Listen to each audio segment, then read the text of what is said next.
by Samindra Kunti and Kiev May 24. UEFA President Alexander Ceferin has remained tight-lipped about staging the Champions League final outside Europe, repeating that it is a theoretical possibility. This week's showpiece event in the Ukrainian capital has been a logistical nightmare, provoking renewed debate over which cities are suitable to host the showpiece game.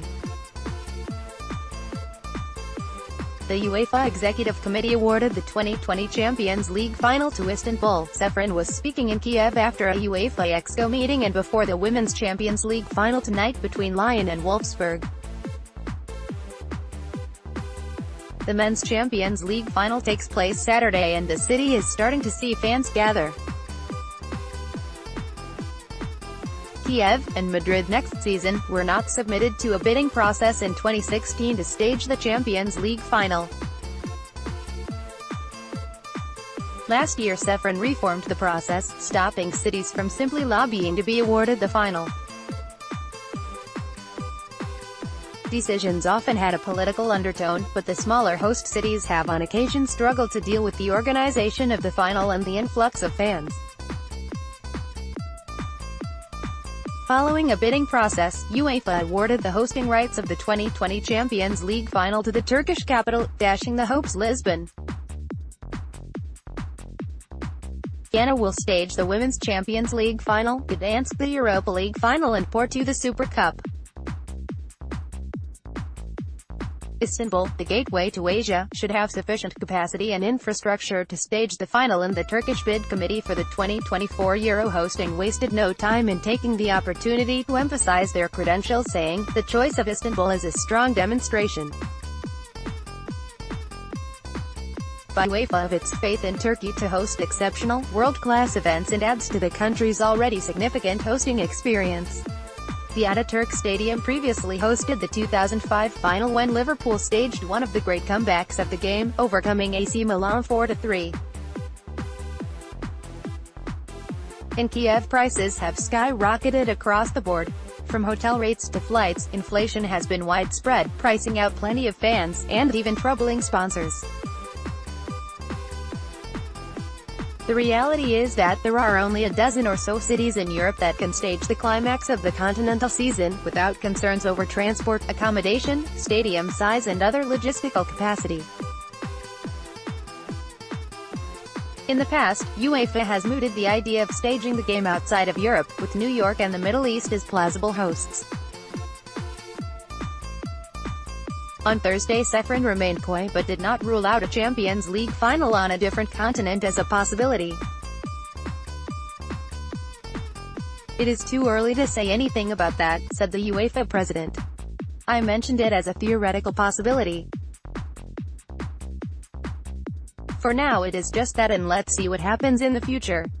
We have to know that the Champions League is a global competition, watched by I think more people outside of Europe than in Europe altogether. So let's see. I can't give you a final answer." Ceferin did acknowledge one of the problems leading up to the final, and for Liverpool fans in particular, has been ticketing. Touts and the black market have thrived as English fans have gone to desperate lengths to attend the final. "It is a big problem that we know about," said Ceferin. "It is everywhere and it has happened before. We cancelled the tickets that are found on the black market, but the thing is that I am not sure if it is possible to completely prevent that thing to happen." On Wednesday, Ceferin had blasted FIFA and its president Gianni Infantino in a speech delivered to the Council of European Union sports ministers in Brussels.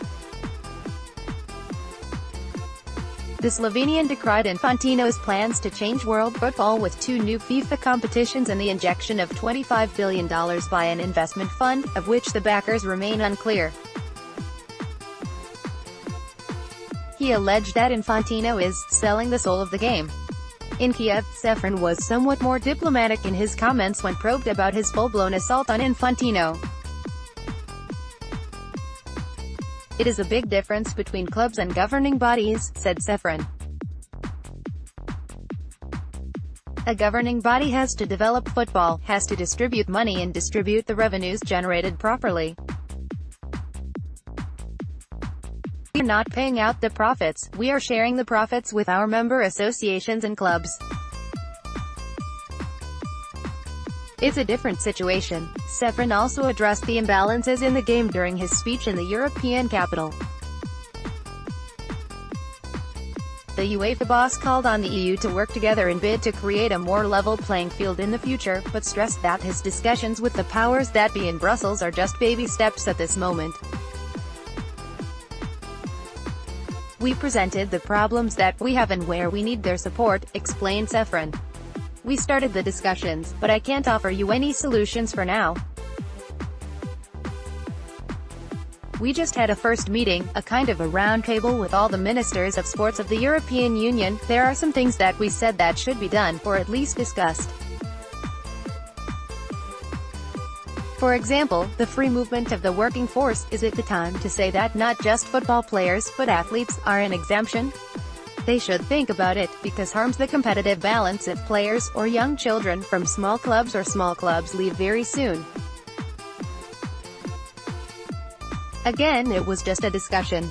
Contact the writer of this story at mock.L1527175828 Lab 21527175828 Abblur 1527175828 Odi 1527175828 Snide I 1527175828 Tanuk.1527175828 Ardney 1527175828 Moss 1527175828